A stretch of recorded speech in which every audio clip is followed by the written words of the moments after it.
Thank you. Please stand by. You will now be placed into conference. One more time, I'll just say welcome to everybody.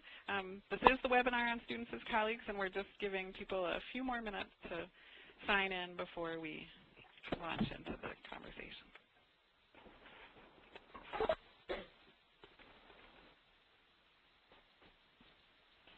Sloth, can you help this young lady?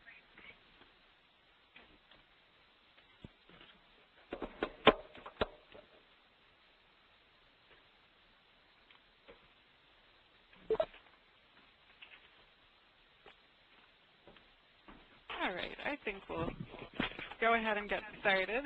This is Julie Plout from Campus Compact, and I want to welcome you to this webinar that is sponsored by Learn and Serve America's National Service Learning Clearinghouse and by the Compact, which is the Clearinghouse's program advisor for the higher ed sector.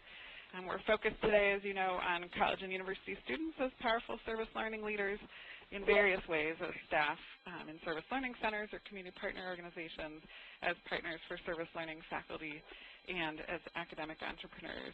And before I introduce our presenters and we dive into the valuable material that they've prepared, I want to point out a couple of key features on WebEx, just in case you're not familiar with it. If you look at the right-hand side of your screen to the right of the PowerPoint slides that you can see, there are a few icons at the top. Again, the right-hand side of the screen, not all the way at the top, but at the top above the list of participants. And there should be, sort of in the middle, something that looks blue with a red check mark. And if you click on it, you'll be able to send feedback to the presenters. If you click on it, you'll have several options. If you want to indicate that they're going too fast or too slow, that you agree with a point or anything, you can give them feedback in that way. Even more important, down below that list of participants, there's a section where you can see chat and Q&A. And if you want to submit a question at any point in the webinar, you're welcome to do so, and we encourage you to do so. Just click on the Q&A and then type in the second white box, the smaller white box, type in your question and press send. And obviously below it you can choose whether you want your question to be directed to all the panelists, or you can identify one by name if you prefer. The white box above where you type in your questions is where you'll actually see questions appear. And so again, I do want to just underscore that you're welcome to send that feedback or send questions at any point in the webinar as they occur to you. And I'll also just note that while you can indicate whom you want to send the question to, because this is being recorded, nothing is completely private. So just keep that in mind. So that said, we're delighted to have two primary presenters who bring great knowledge and experience, as well as several additional resource people. Nicholas Longo is the director of the Harry T. Wilkes Leadership Institute and assistant professor in the Department of Educational Leadership at Miami University in Ohio, as well as an associate at the Kettering Foundation. From 2002 to 2004, he directed Campus Compact's Raise Your Voice initiative, which focused on increasing college student participation in public life. And Nick is the co-editor of Students as Colleagues and the author of Why Community Matters, Connecting Education with Civic Life. He received his PhD and MPA from the University of Minnesota. Erin Bowley has been a consultant to campuses, nonprofit groups, and government, focusing on civic engagement, national service, and environmental education for the past 6 years. She previously spent 6 years as Associate Director of Minnesota Campus Compact. And in addition to editing Earn, Learn, and Serve, Getting the Most from Community Service Federal Work Study, Erin co-authored a book for community organizations called The Promise of Partnerships, Tapping into the College as a Community Asset, which was published by Campus Compact in 2005. Erin has an MBA focused in nonprofit management.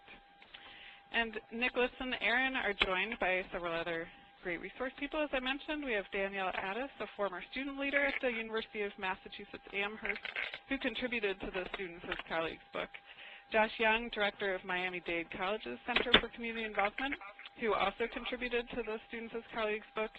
and Angela Van Horn, who's a current leader at Miami University of Ohio. So thanks to all of you for joining us, both presenters and participants. I will turn it over to you. Thank you very much, Julie. This is Larry again from the National Service Learning Clearinghouse. And before the presenters start, I actually wanted to tell everybody that we're going to be muting your phones. The presenters will need to unmute their phones for presenting, but that way we will stop all the feedback from everybody's phones since we have so many people online. It's great. Thank you. The conference has been muted.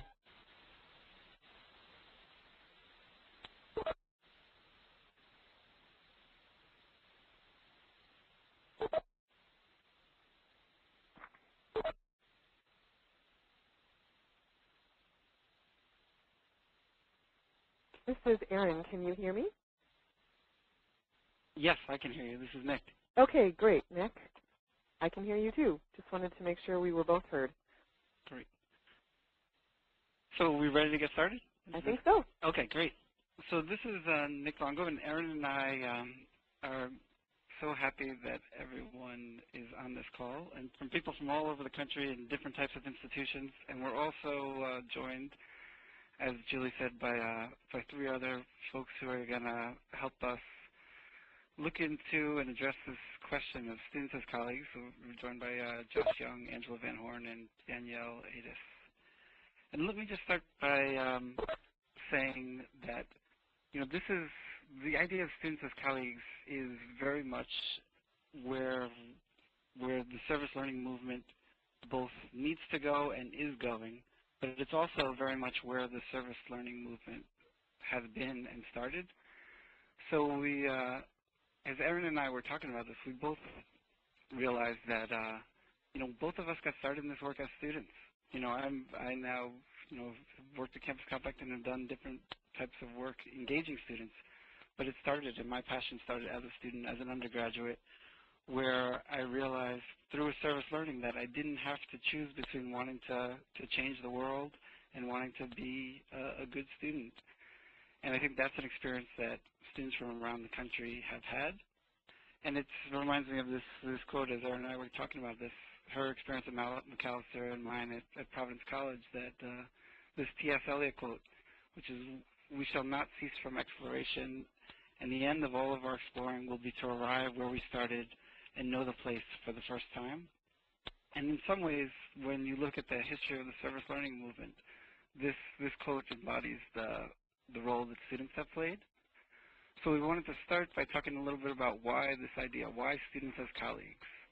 And there are different rationales and that we wanted to go through. And the first is the history, and this cycle, which we were talking about. And then when people talk about the contemporary service learning movement, they really start in the mid-1980s. And in the mid-1980s, there was this kind of backlash against young people, and people like Bill Bennett decrying young people as the me generation, and a whole bunch of students around the country saying, that's not our experience.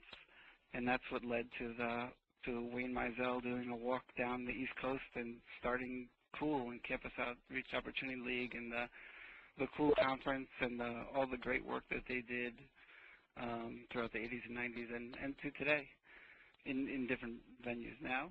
And it also was the start of Campus Compact, where 4 college presidents got together and said, what we're seeing on our campus are students who are interested in volunteering, interested in being part of communities. It's not the self-absorbed generation that some of these pundits are talking about. So the movement, service learning in the mid-80s, really started as a student movement, but it was primarily student co-curricular work. So that's where the foundations are at. As service learning developed into the 90s, then Campus Compact started ISAS and had a major report on thinking about how you integrate service into the academic curriculum. There was a host of both institutional resources, and there was a focus on academic service learning. So you saw the creation of the Corporation for National and Community Service in the 90s, and a whole bunch of resources went into building service learning programs on college campuses. And you also saw a tremendous growth of Campus Compact, to starting with these 4 campuses to the growth of, I mean, if you look at today where there's over 1,100 actually member campuses and 31 state offices. But in the 90s, you saw this tremendous growth, and you saw the growth really coming from a focus on academic service learning, institutionalizing resources. My colleague, who was really one of the pioneers of the Students as Colleagues work, was also one of the pioneers in institutionalizing this work in the academic setting. That's Ed Zukowski, and he did which I'm sure the series of monographs that many of you have seen in all different disciplines, service learning in the disciplines, with a 20 monograph series saying this is the way we can institutionalize service learning in our different disciplines using different languages based on the disciplinary expertise and backgrounds. So that was really the story of the 90s. And as this century, we saw much more of a movement towards an engaged university and thinking about how all of the resources of a university can be used towards community problem solving. And at the same time, we're seeing a return to the promise of student leadership, but utilizing all of the lessons we've learned through the 80s and 90s about institutionalizing this work in the academic setting. I think a lot of this started in 2001 with the Wingspread Conference, where Campus Compact brought together student leaders from around the country to talk about their understanding of civic engagement, which led to the new student politics, where Sarah Long, who was a student at the time, summarized the conversation, which was really saying, you know, students need more and more opportunities for their voices to be heard in the academic side of the curriculum. And at the same time, they were questioning this dichotomy between service and politics and saying, our work connects service and politics in ways that isn't being understood by the simplistic notion that students are less politically engaged but serving more and more in their communities. That led to the Raise Your Voice campaign, which was a national campaign to increase college student participation in public life. It was launched in 2002, and in the next 2 years it had activities and engagement on over 300 campuses around the country. And then another important piece of this work is something that Circle had just come out with, and I know Abby Kisa was going to be on this call. I'm not sure if she's on it, but they just came up with a study called the Millennials Talk Politics, which you can get from their website. And in that, they did focus groups with college students on 12 different campuses, and it was a follow-up study from a study the Kettering Foundation did in the early 90s, and they found substantial differences between both Generation X and the Millennials, which I will talk about right now with this new slide. This is another kind of rationale for why Students as Colleagues is the Millennials generation, and this is what comes out of the focus group study that Abby did, is very different from the generation before it. They've had experiences with service in high school, so they're coming to higher ed with experiences, community-based work as central to their identity and who they are. They're also much more interested in deliberation. They're more engaged in public life. And they also have an interest in a different kind of politics, a politics that's not as divisive. And that is one of the kind of underpinnings of this idea that this generation needs to be engaged as colleagues in the service learning work on higher ed. Another rationale for why Students as Colleagues is really an instrumental one.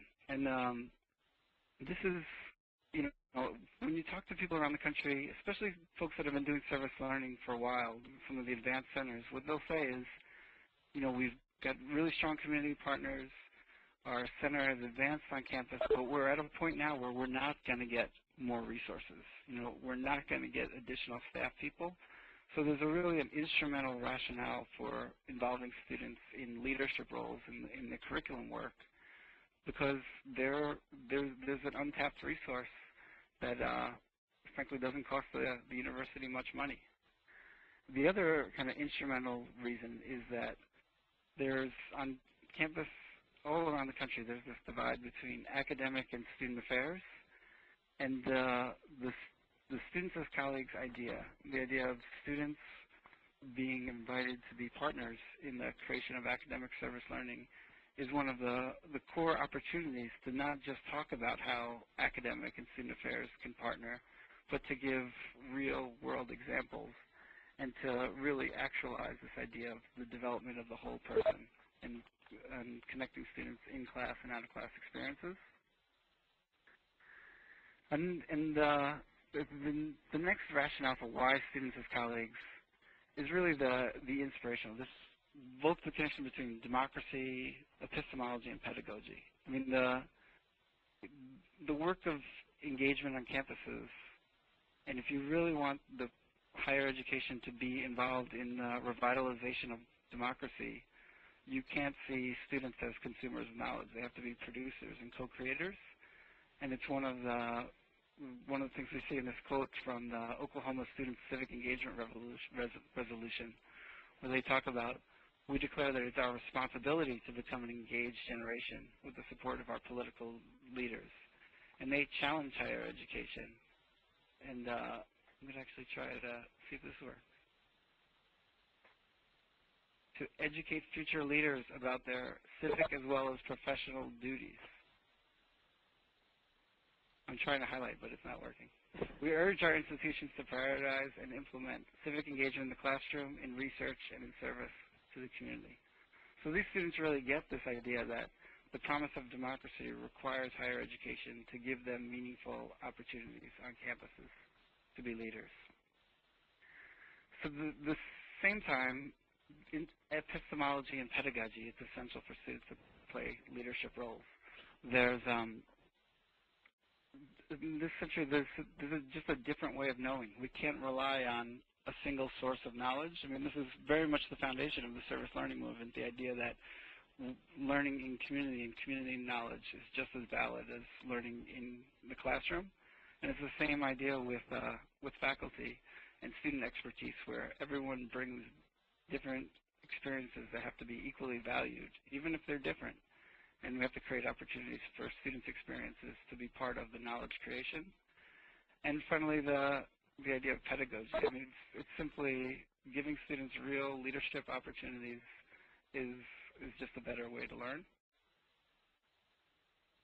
So the next thing we want to talk about is, and so this work draws on kind of the concrete case studies, a book that Ed Zilkowski and James Williams, who was a student at Princeton at the time, and I co-edited. And we had Campus Compact does a national survey each year. And one time Ed Zilkowski actually had this idea, we've got to put a question on there, but how much are people doing around student leadership? And there was just a tremendous amount of schools who marked, yes, we're doing a lot around student leadership. So we went back and we surveyed those schools. And out of those surveys, we said we've got to put together an edited collection so people know about these. And we had 19 different chapters where people wrote. And I think some of the folks on this call, the University of Utah, DePaul, IUPUI, and North Carolina's Apple's program were all chapters in that book.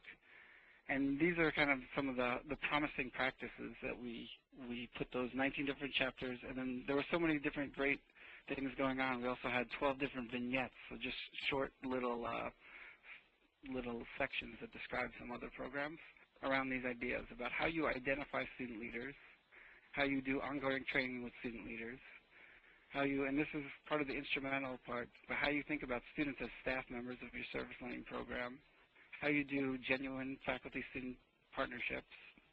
And then we had a last section which was around, there's just so many interesting entrepreneurial work going on, and so we had a section that highlighted some of the entrepreneurial student work going on.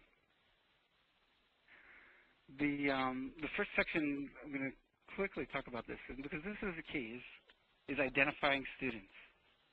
So if you want to, how do you recruit students and bring students into your service learning programs? And some of the most innovative work going on in this area come from schools like DePaul, their Steen Center, Bentley's, I think has one of the oldest service scholarship programs in the country, and IUPUI's Sam Jones Community Service Scholarship Program, where what they have all done is they said, we've got all of this scholarship money that we give away all the time to students, but we have to start thinking about service learning as the equivalent of sports scholarships, where we say there's these talented folks who've been doing a lot of community engagement work in high school. We want to, in the same way you would recruit athletes, we want to recruit them to our school, but then we don't want to just give them the scholarship money and say, thanks for coming to our school. We want to give them scholarship money and then have them form a leadership corps on campus and have these students who are getting scholarships be the service learning student leadership folks on campus that are both developmentally going through a process of taking service learning courses, but then helping to co-teach service learning courses, helping to implement service learning partnerships on campus. So this is one of the, when we looked around the country, one of the really innovative ideas about recruiting who you're going to bring to campus, but then utilizing them in the same way you would utilize the talents of athletes on campus. It's also something that's very affordable, because every campus in the country has a pocket of money that they're using for scholarships, but often we're kind of treating students as consumers and then not asking them to come to campus and contribute as part of their scholarships. The next model we wanted to talk about was training students. And this is, I think, part of, I'm sure everyone's service learning program, is how you do ongoing both training and reflection work. And we have different programs we've looked at, and one of the most innovative was at CSU Monterey Bay, where they have it's an SL Squared program, Student Leadership in Service Learning, where at Monterey Bay there's a requirement. Actually, all students take a service learning course. But then they have a 4-week intensive summer training where students go through a series of things around both diversity training, community organizing training. They do action planning, and then at the end of the 4 weeks, they also work closely with their community partners to start doing some planning for the next year. And then these students, after they go through this training, are then co-teaching classes. They're serving as community partners. But one of the key lessons is that, we can't just, to put students in these leadership roles, we have to give them the preparation and the type of ongoing training and support that they need. And they do it in a really innovative way over a 4-week summer model. So our next, we want to, I think I'm going to turn it over to Erin to talk about the next model around students as staff, and especially thinking about federal work study as a resource. Thanks, Nick. I don't know, did you want to talk about students as staff generally, or just go straight to the work study information? Yeah, I'll give it a couple sentences on this idea. And it's very much on the instrumental model where service learning centers are feeling like, we're not going to get more money from an institution to add on additional staff. So centers are thinking creatively about how we use our students to put them both in leadership positions, but then to work both in courses, supporting faculty, and co-curricular on campus, developing different kinds of programs, and then also as liaisons and community assistants, working closely with different community sites and community partners. And often these are paid positions, and that's why we wanted to really look at the federal work study as a resource, but sometimes they're credit-bearing positions as well. All right. So this is Erin Bowley, and I'm going to share a little bit of information about how you can use federal work study to engage students as colleagues and to build the capacity of programs that engage students. And just a brief mention of my background, I, as Julie said, worked for Minnesota Campus Compact in the 90s, and we did a couple things there that got me closer in contact with the federal work study issue. One was I managed a statewide VISTA program, and the VISTA volunteers were placed at campuses, and they were managing America Reads programs. And this was back when President Clinton had helped make it possible for a sort of a new infusion of federal dollars to go to campuses for federal work study positions. And they could use that money how they liked, like we typically think of work study positions as in departments, maybe in the food service, and different roles on campus. But President Clinton encouraged the campuses to use the new resources that they received from the federal government as funding for positions that would put students as tutors in community-based positions. And so I managed that program, and I also managed a Learn and Serve grant where several campuses in Minnesota specifically tried to increase the quality of what they were doing with their federal work study programs focused on community service. And then I did some studies for Campus Compact more recently, looking at best practices around the country and what campuses are doing with their federal work study. And sort of eventually that resulted in a new free online publication that can be found at the Compact's website, compact.org, on federal work study.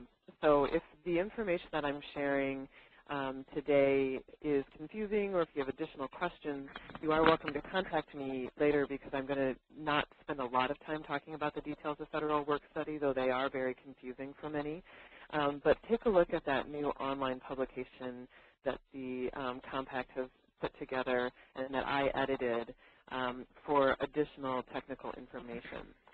So just to go into sort of a quick history, the Federal Work Study Program was actually created back in the 60s as part of Johnson's War on Poverty, and its intention was to be a part-time employment program for low-income students. Its revised purpose in 1965 articulated that the work that the students are doing is to be for the institution itself or for work in the public interest for a public or private nonprofit organization, and that also includes schools.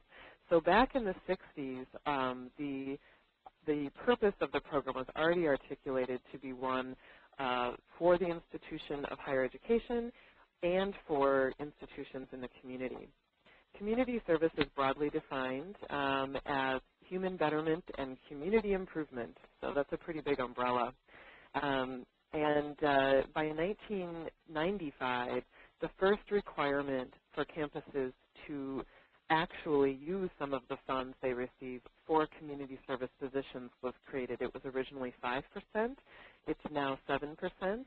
And what that means is that of the total amount of money an institution receives, and nearly every institution in the country receives federal work study funds, of that total amount of money, 7% of those funds should be used to pay the wages of students who are serving in community service positions.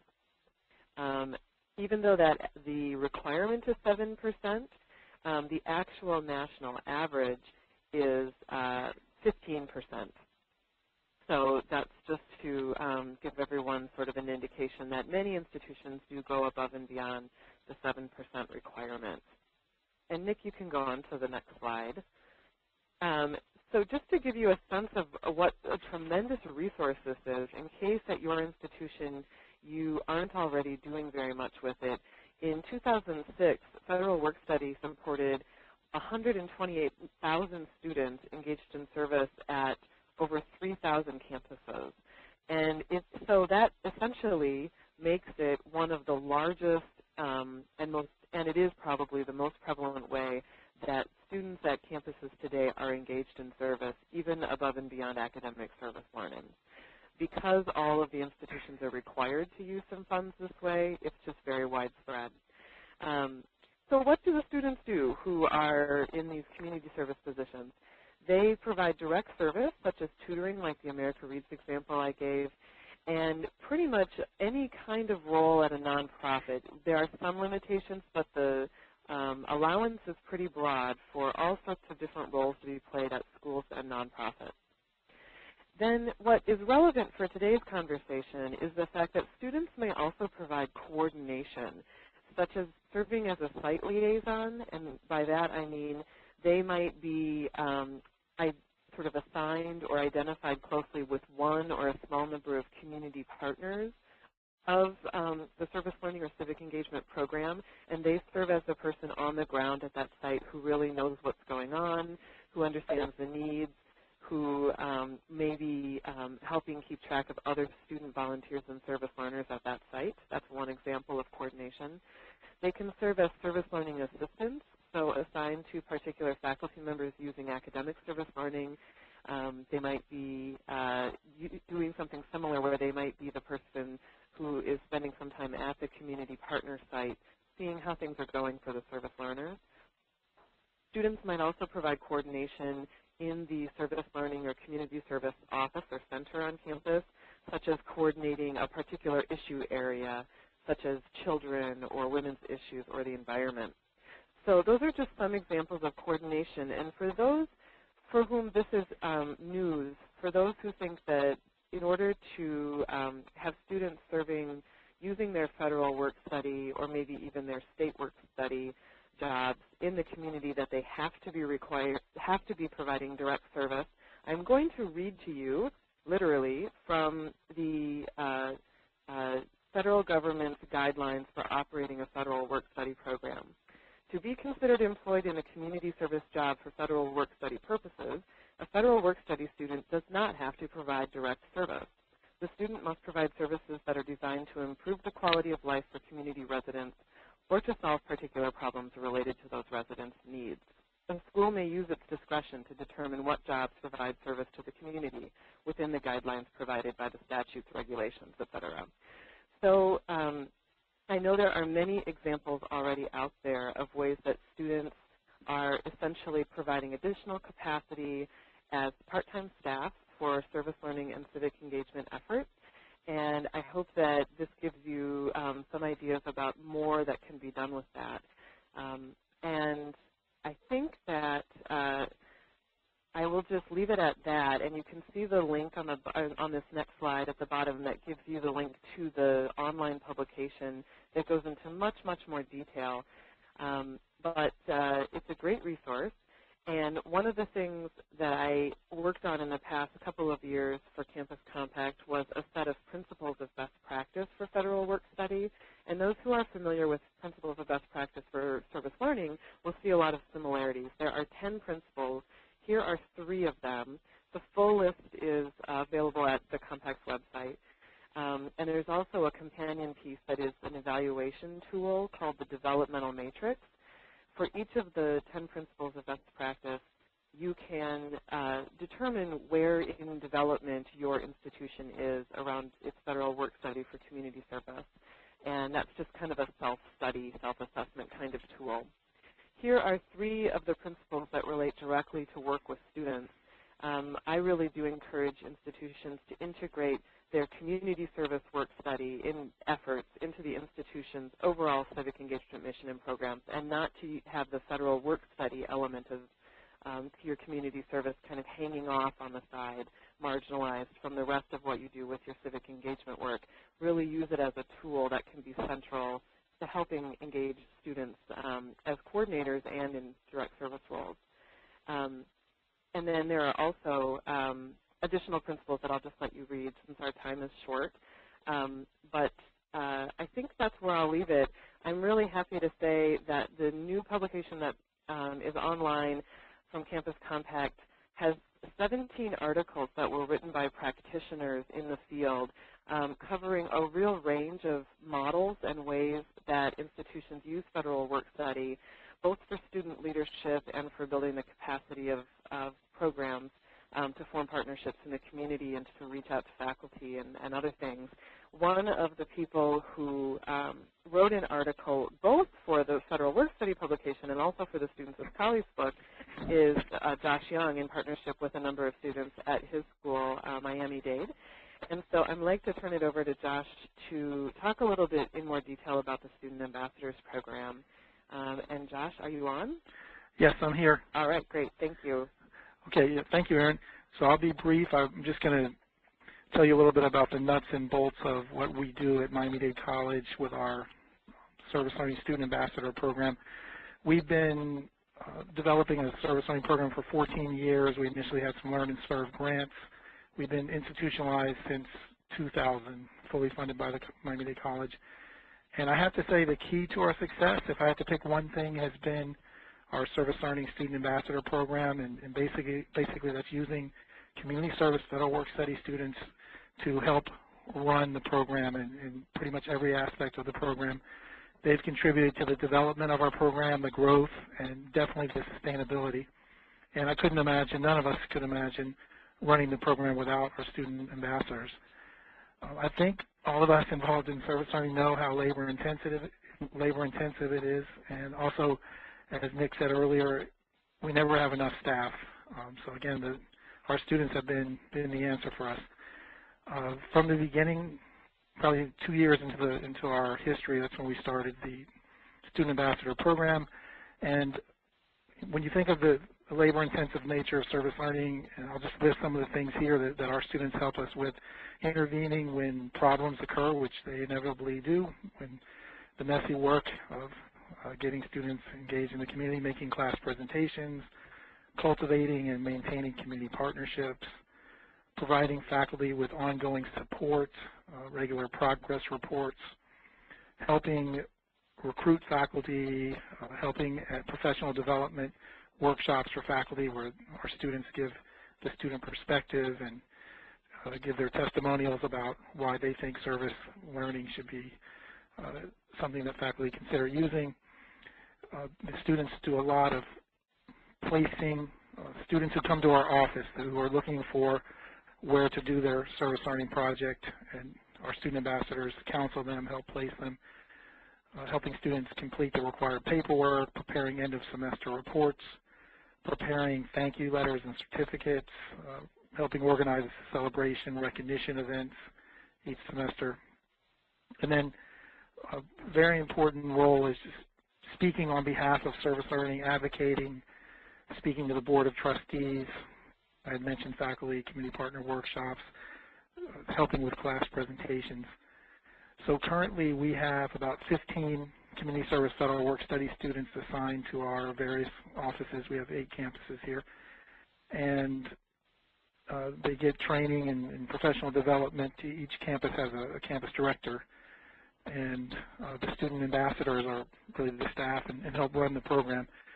When funding is available, we try to give them travel opportunities to service learning conferences, tons of leadership opportunities, a lot of public speaking opportunities.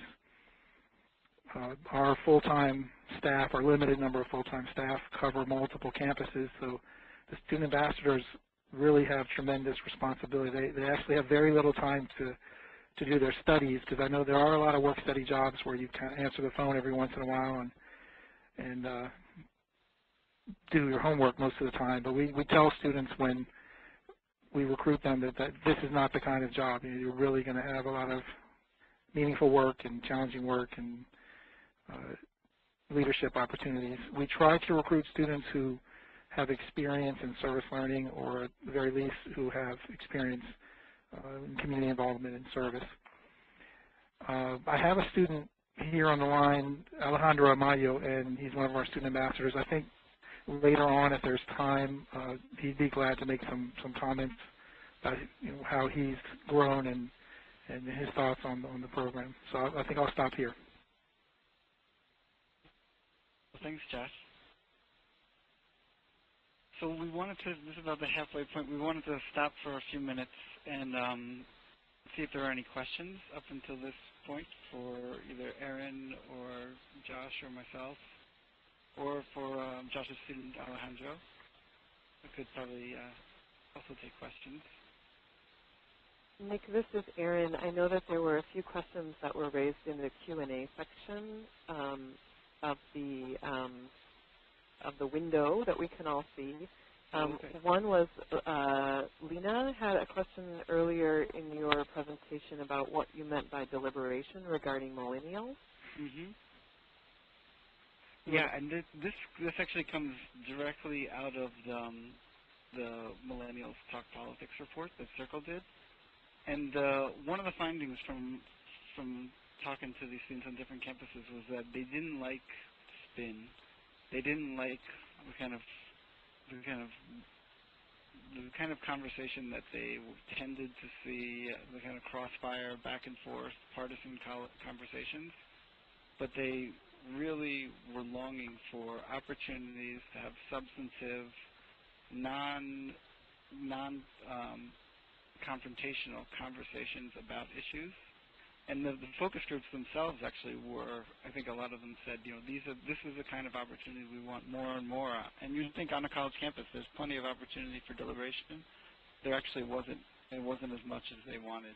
So they wanted more and more opportunities for the kind of conversation where people use the language of deliberation. And there's a lot of tools for deliberation. I'm sure a lot of folks know the Kettering Foundation has the National Issues Forums that they've developed, where you look at 3 different approaches to issues. The study circles, which I think is now called Everyday Democracy, has a series of tools, and then there's different conversation starters and tools that have been developed for having these types of deliberations on campus. But it's something that students said we want more and more of.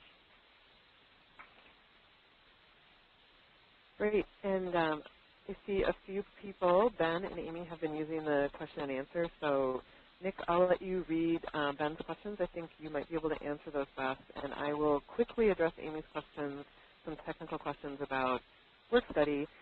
Just to clarify what I was talking about with issue area coordinators and site liaisons, these are positions where students may spend part of their time at your service learning office or center or civic engagement center.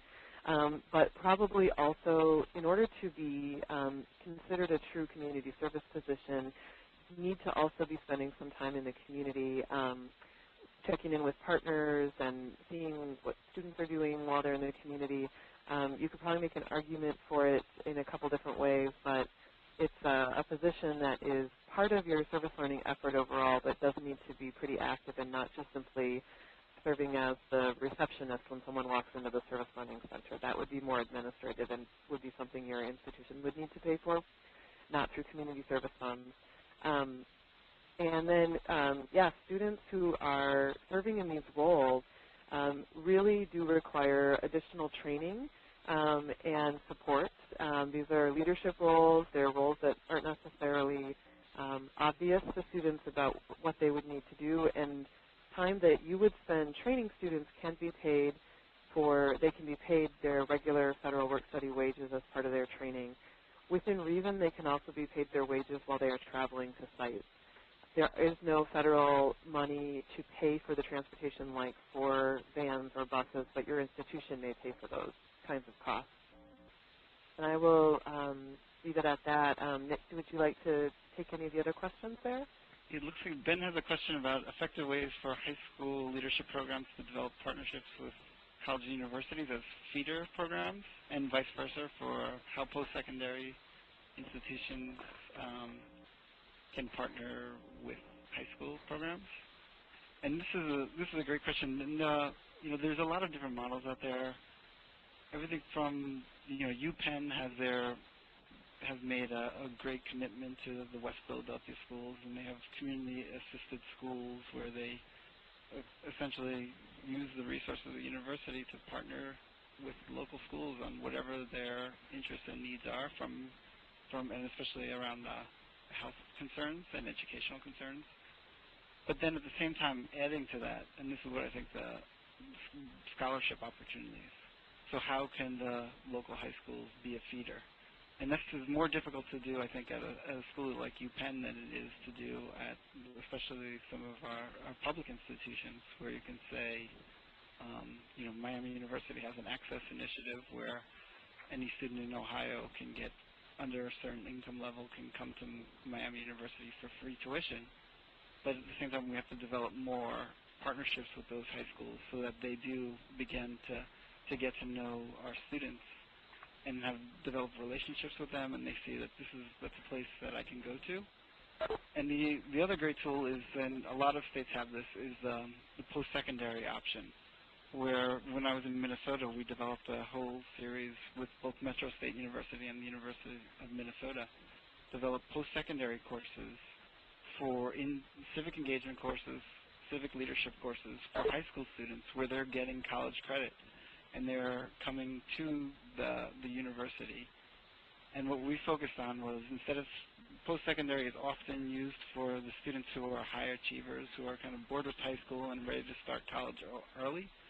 but we focused it on kids who had leadership potential, but the traditional high school classroom wasn't working for them.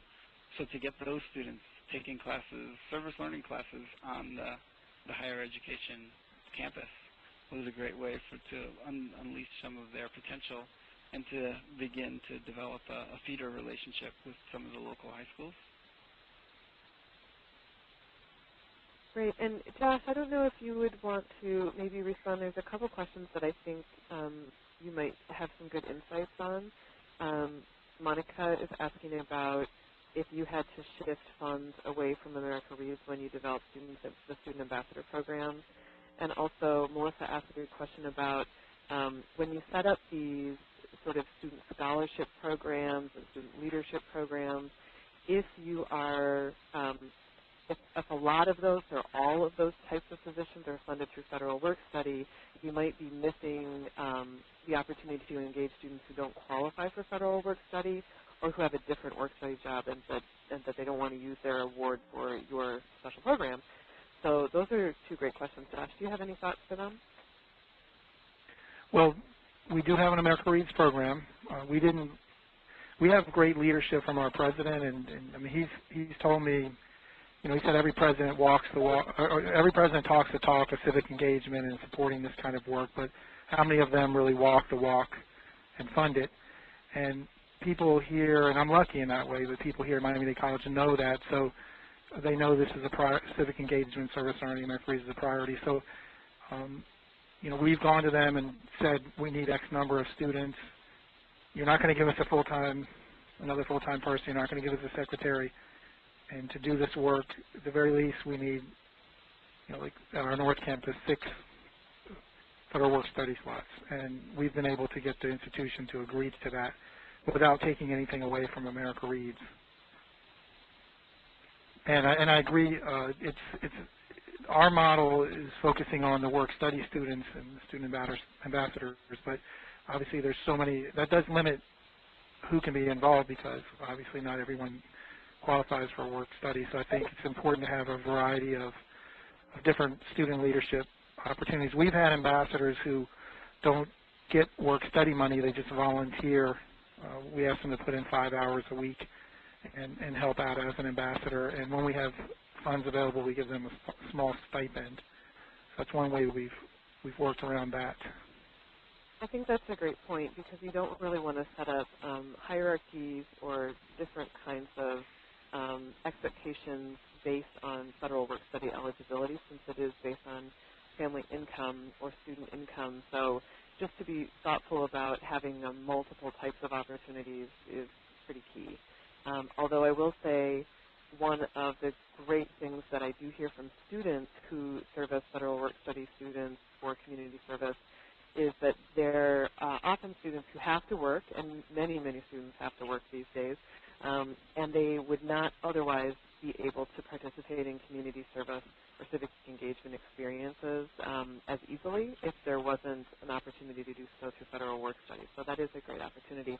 I do want to take a second and just say a way that this came up once upon a time was at the very beginning of America Reads. Chelsea Clinton was a new student at Stanford University, and her father encouraged her to sign up to participate in Stanford's America Reads program, and she could not because she did not qualify for federal work study, and that was at that time the only way you could participate in America Reads at Stanford. So that's a really, and I did hear that from a Stanford staff member, and they obviously changed the system to make it available to all students in different ways, or tutoring opportunities in different ways after that, but you do want to think through those kinds of issues. Nick, I think maybe we should keep going with the next section, and we can try to answer some of the questions in written form if that works too in the next few minutes. Yeah, and there was one question that I think Angela and Danielle might both hit on, and we could also talk about it in the prompts. Is there the question of is there resistance to from faculty or service learning administrators to the idea of students as producers of knowledge? So that might come up in either Danielle or Angela, and if not, we can cover that when we talk about challenges. So next we want to invite a recent graduate from Miami University, Angela Van Horn, to speak a little bit about her experience with the kind of next best practice we're looking at is student-faculty partnerships, and Angela's been involved with a Woke Scholar program, which is an intensive think tank in American Studies, which she'll talk about. Okay. Hi, I'm Angela, and this is my second year as part of the Woke Scholar program. Acting Locally, the think tank, is a 2-year sequence of 4 courses. It also has a summer workshop, and it's a class of about 23 people with 6 professors who all team taught the courses, so there were a lot of professors in the classes. But each professor was deeply involved with the community outside the university, and they had all already been doing a lot of engagement work there, either on their own or with other service learning classes. So they had a lot of long-term relationships, and I guess the biggest thing that struck me about the program was how much trust they had in us, sharing their relationships with us and introducing us to their community partners. So that was probably the foundation of this program and what made us able to implement our long-term larger service projects, because, I mean, we didn't necessarily have the time to build relationships on our own before we could start the programs, and so these connections were really important to us.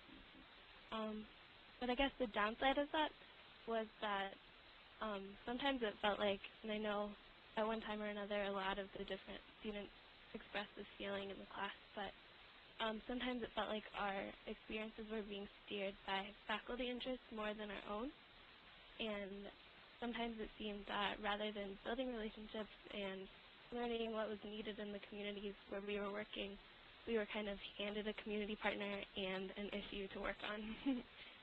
So, I mean, that can be avoided, I think, and it wasn't always the case, but we did, over time, all the students came to take ownership of our project, I felt like.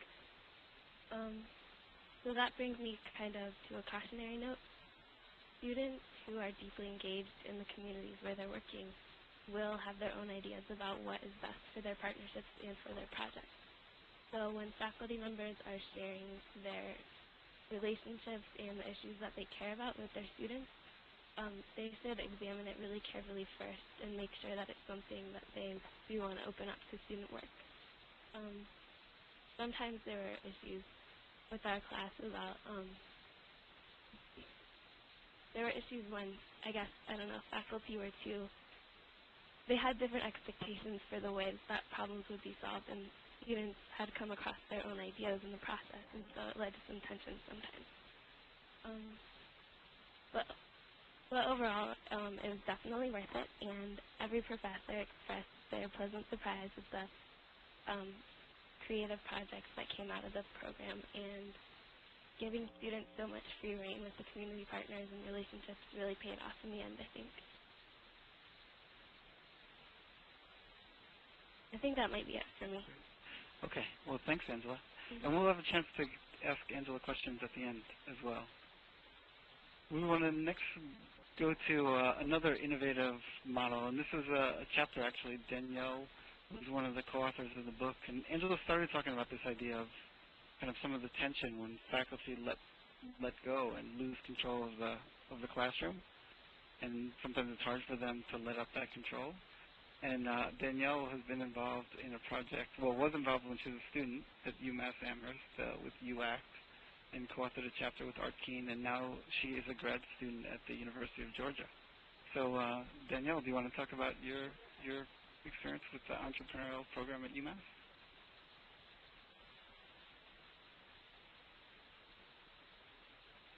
And Danielle, we can't hear you. You might have to, I think you have to press *7 on your phone to unmute it. How's that? Can people hear me? Now we can, yes. Okay, great. Yeah, so hi everybody. I will just talk a little bit about the ASD program, or the Alternative Spring Break program at UMass, which is one kind of specific class that's under a larger program that deals with service learning on the UMass campus. So just a little bit about how that program actually works. It is a classroom. I'm just going to talk a little bit about how the class unfolded. The class that's based on grassroots community development ideas, and it's combined with a spring break trip during the spring semester. And so the class itself is facilitated by a team of students. There's no professor actually present in the class. And the students that are facilitating have taken the course themselves and have also participated in a whole semester of training for that facilitator role. So it's very practice-based in the sense that you're providing students with theory in the classroom and then engaging that with the spring break trips that they take in the spring. And in that sense, it's very effective at challenging that idea of expert knowledge and that banking model of learning, and that it actually encourages students to think about what they are learning from the community that they're in versus what they're bringing in. And it's been very effective on kind of promoting the student leadership on a few levels. One thing that's come up, kind of some of the other presenters have talked about recruiting students from high school that have participated in some leadership roles in the past. This is actually pretty good at getting students that have not thought about necessarily these new leadership roles or service learning into a classroom that kind of introduces them to that concept. The classroom is structured so that as you're teaching, you're also trying to build community in the classroom and get students to turn to each other for answers and for information, to think about knowledge differently. And so during that semester, you're kind of building up students' leadership roles within the classroom, and then also has levels of encouraging students to take on a facilitator role in the following year, as well as there's an alumni program that's in place that's also completely student-run. Some of the other questions that came up that were talking about how that's sort of integrated into the wider campus system. The ASB program had kind of a developmental track, I think, that it started as something that Professor Art Keene was just running as an alternative spring break program, and the classroom pieces kind of gradually got introduced over time until eventually, I guess as Art Keene likes to say, students kind of kicked him out of the classroom as they started to take on a little bit more of the leadership roles and the empowerment. There were also questions about kind of resistance on the part of either other faculty or administrators at institutions to having students as producers of knowledge. One of the other issues that comes up with the ASB program at UMass is that students are, as facilitators at UMass, they're not allowed to be grading other undergraduate students, so you have the challenge of figuring out how you're going to have that evaluation piece fit in. I think this is dealt with through ASB. It's something that's been thought out very carefully in terms of the way the relationship between classroom facilitators and Art Keene, who's a faculty advisor, is created, so that he's really in a leadership role as advisor, and he's kind of that faculty representative to the rest of the academic community, and the students work in the classroom and then work through him to kind of integrate that relationship. That also works with the way that grading goes, where students, facilitators have kind of a checklist that they work off of, and then Art Keene in that facilitator role is really the one that kind of administrates a grade. So I think there's also a difference between the way the program is placed as a class and perceived as kind of a regular class in the academic community, and kind of what goes on in the classroom, which is really where a lot of the questions about students thinking about knowledge and empowerment differently takes place. So there's, of course, a lot more that I could go into here, and I might have skipped over a few details, so if people have questions about that, we can come up to that later, but I guess I can leave that for now and come back to any other aspects of it as we continue. Thanks, Danielle. And we'll have, we're just going to have a few more slides, and then we'll have time for questions. And I think also Danielle started to answer one of the questions we got from Monica about how you make sure things aren't getting co-opted by a faculty research agenda. And the kind of idea of students kicking the faculty member out of the classroom is in some ways not going to happen in a lot of cases because there's always going to be people like Art Keen on campus, kind of champions of student voice. But it's a nice model to look at. So we want to take a look quickly, Erin, with the entrepreneurial use of work study. Yeah, we were just in talking about sort of the idea of students as entrepreneurs. I just wanted to mention that there are kind of two different paradigms that often happen with work study, and that in terms of how do the community partners that will host work study students get chosen, and how do the projects that students might complete in the community, how do those things get chosen? And without going too into it, oftentimes it's the staff at a service learning center or faculty members engaged in service learning who would be sort of driving the choice of the partners. They might be community partners with a history with the institution and where you know that students will have a great community-based experience. There might be other priorities the institution has for the type of community partners that the institution chooses to work with. But when it comes to work study, there is also the option that students would do more of the choosing of those experiences. Literally, there are some institutions where students are the ones who find a community-based experience, and then the institution then creates a contract for federal work study with that site. I'd say that's not the most common way for this to happen, but that does happen. And I think even if students are in the driver's seat for choosing sites, that staff will want to have some oversight on the quality of that experience for students, because it is a process to go through to set up the contract.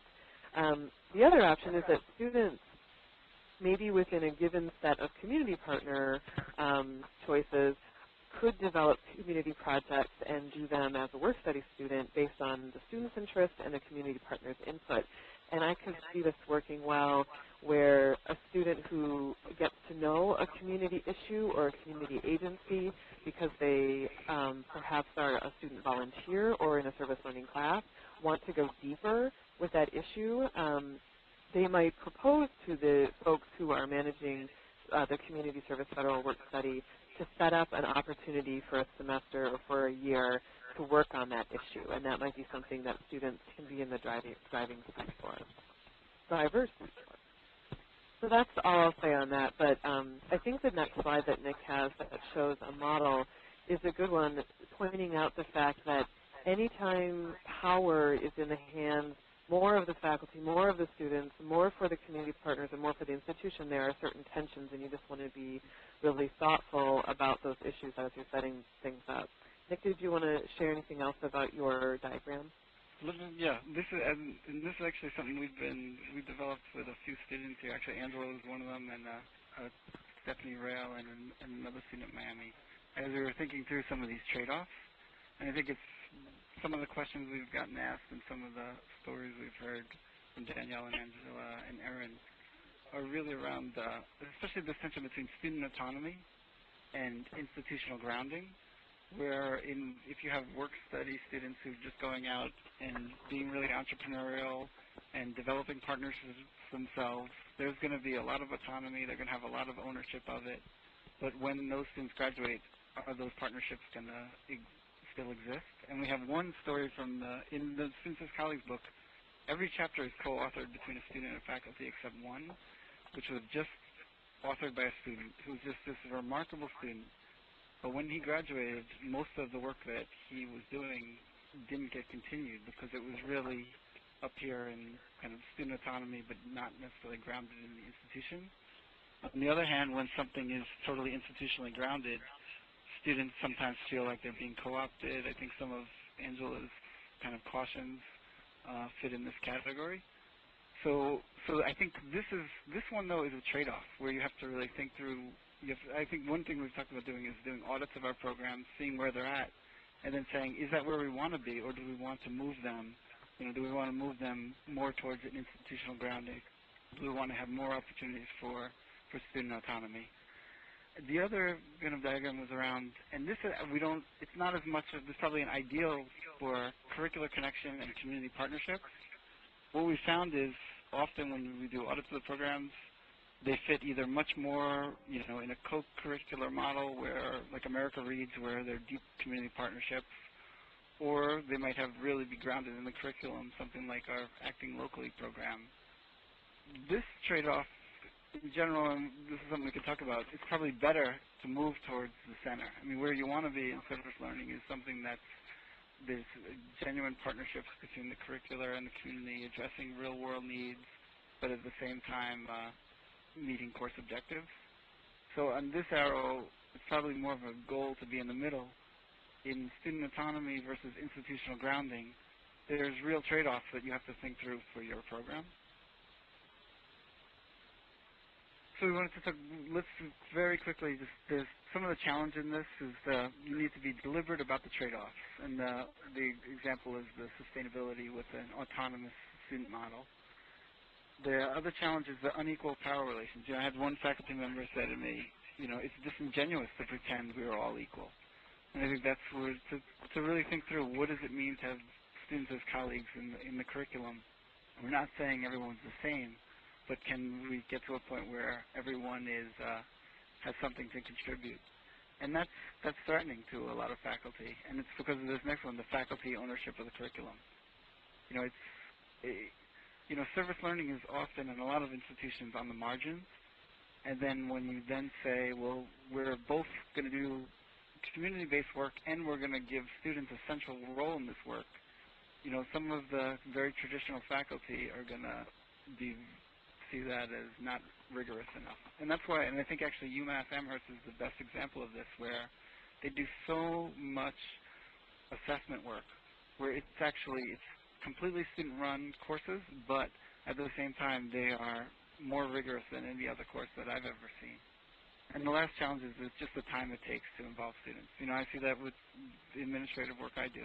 It's so much easier to just make decisions yourself than to involve students, but the trade-off is you're not going to have authentic student voice, involve them as producers. But there is that tension because the challenge is it takes a lot more time, and especially with students changing schedules and conflicting demands.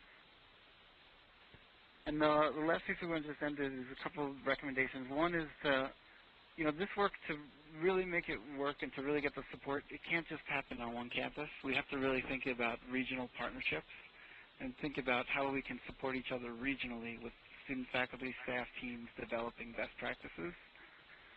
The second recommendation is this idea of the service scholarship program is something that can really be developed on any campus. I mean, and think of it like sports scholarships, make the same kind of argument to the administration. And I think that's a model from this that we can really be a foundation for the students as colleagues work. The next is to really be thinking about how you do this ongoing training and mentoring and a cascading model of leadership, where students get more developed go towards the upper level courses, they're mentoring younger students. And the last piece is that this is part of an engaged university. So this can't be an isolated idea, students as colleagues. It has to be a key component, but still one component of the larger idea of creating an engaged university. So we have a quote from Parker Palmer. Then now we got, I think, about 7 or 8 minutes left that we wanted to use for questions for any of us. And I think, Nick, I can't remember, maybe Larry can remind us that we are scheduled to go until quarter after, but we can keep answering questions for a little bit longer. So people are welcome to stick with us, and I hope that you will. And otherwise, we can do some question and answer here. And here's this last slide has some resources. So here's the link for the Students as Colleagues book. Someone had asked about other resources for student training, and there's another book that's also on the Compact website called Raise Your Voice, which is actually a more practical guide and has a lot of tools in it. And then here's the link for the Federal Work Study, which is an online resource. And then here's contact information for some of the folks who are on this call, but not all of us. I did want to say that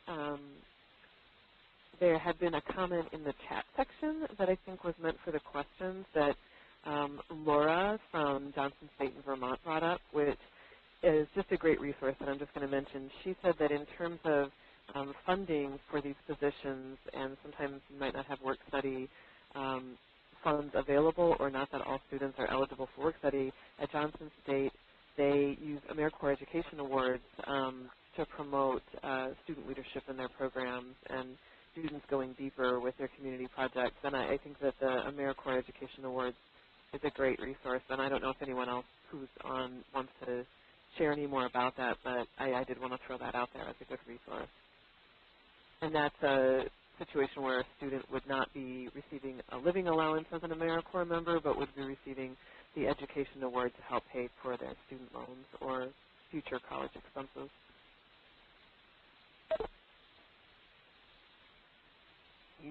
I wonder, Danielle, if you'd be interested, because we have two questions that are somewhat similar. One was around this, and I don't know, can everyone see the questions, or is it just, well, one was from Kirsten. Only the presenters. Okay, so I will read the question. The one question is around if you can address any resistance you've experienced from faculty about the idea of students as producers versus consumers, and do students need a baseline before they can be colleagues? And another one was, which I had mentioned before, from Monica, about how do you really avoid students the kind of creating a real egalitarian democratic relationship and not be co-opted by faculty research interests?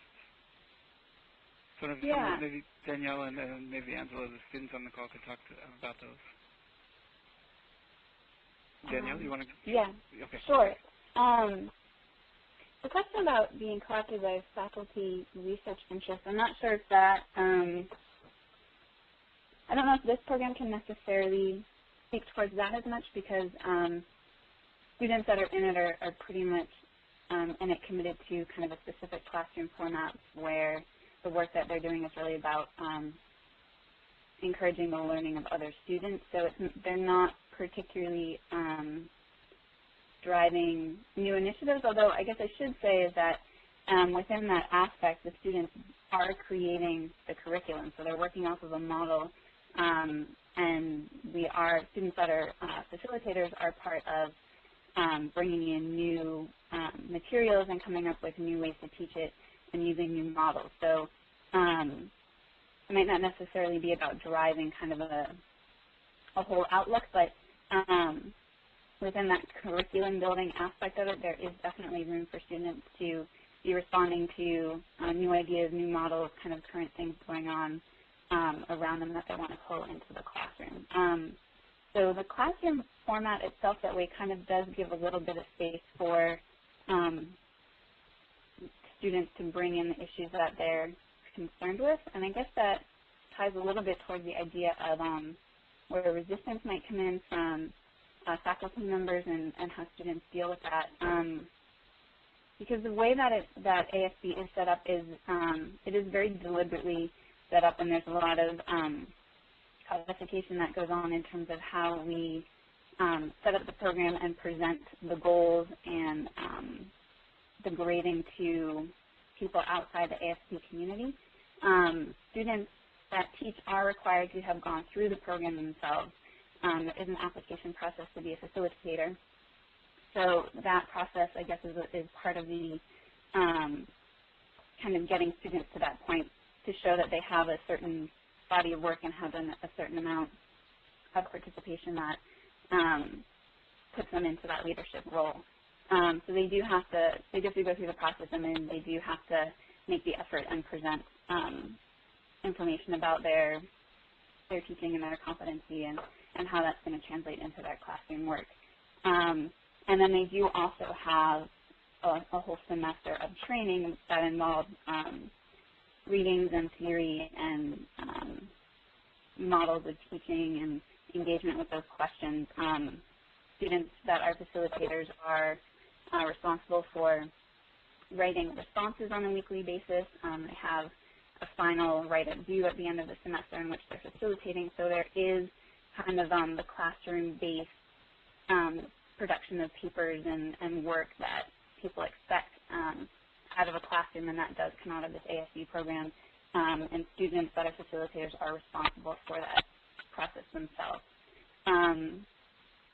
The other thing, I guess, that kind of creates the space for students to work in the classroom is that the ASD program is part of this relationship where you have student facilitators and you have art teams, who is the program advisor.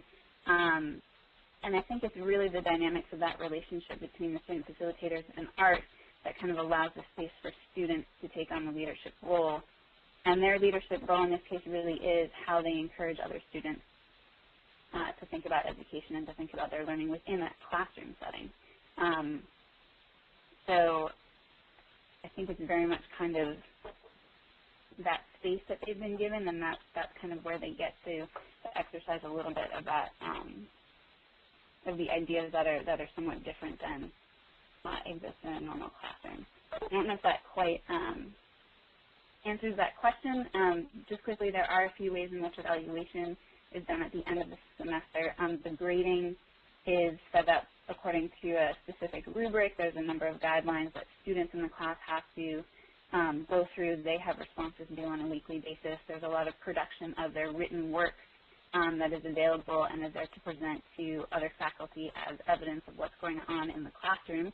And they do have 2 final projects that they have to participate in as well.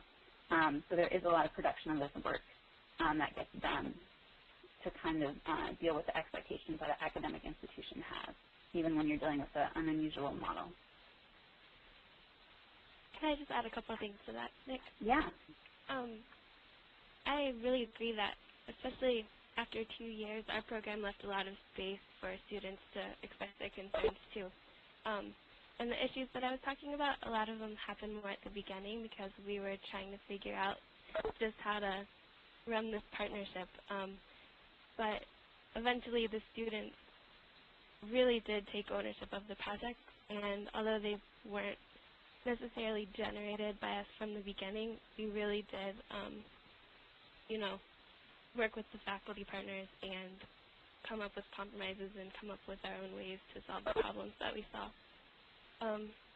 And I'd also about the research interest, I don't think that that was necessarily the problem. I'm not sure exactly what all the faculty were studying, but I'm sure it might have been related. But really, I think it's just that some of the issues we were working on were so emotional and just like held really closely to people's hearts that, you know, collaboration is going to take a lot of compromise and just feeling out sensitive topics, I guess.